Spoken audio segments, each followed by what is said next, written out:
Hello all and welcome back two reviews ride. మన శంకర్ వరప్రసాద్ గారు movie అయితే చూస్తా గైస్.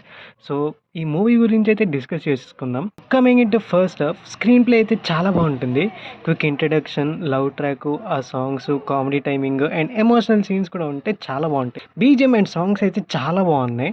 సెకండ్ హాఫ్లో వెంకీ మామ క్యామియో అయితే వర్కౌట్ అయింది అండ్ క్యారెక్టర్ కూడా బాగుంది. అండ్ పర్ఫార్మెన్సెస్ విషయానికి వచ్చేస్తే బాస్ని చాలా రోజుల తర్వాత బాగా చూపించారు. ఆ స్క్రీన్ ప్రెజెన్స్, ఆ కామెడీ టైమింగ్, ఆ మేనరిజం చాలా బాగుంటుంది త్రూఅవుట్ ద మూవీ. నయనతార గురించి మాట్లాడాలంటే వాళ్ళ క్యారెక్టర్ కూడా బాగుంది, వాళ్ళిద్దరి పేరు కూడా బాగుంది. అండ్ వెంకటేష్ గారి క్యారెక్టర్ గురించి చెప్పాలంటే ఐ థింక్ చెప్పాల్సిన అవసరం అయితే లేదు, అందరికీ మ్యాక్స్ తెలిసే ఉంటుంది.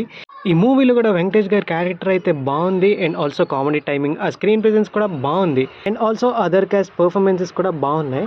ప్రొడక్షన్ వాల్యూస్ అయితే కొంచెం రిచ్గా కనిపిస్తాయి కానీ వర్కౌట్ అయింది, బాగుంది చూడడానికి. నేనైతే ఈ మూవీని చాలా బాగా ఎంజాయ్ చేశా. నా రేటింగ్ వచ్చేసి 4.5 out of 5. Villain back drop ఇంకొంచెం బెటర్గా ఉండుంటే ఇంకా బాగుంది అనిపించింది అంతే గైస్. అండ్ ప్రశాంతంగా థియేటర్కి వెళ్ళి ప్రశాంతంగా నవ్వుకోండి, ఎంజాయ్ చేయండి ఈ పండగకి మన శంకర్ వరప్రసాద్ని.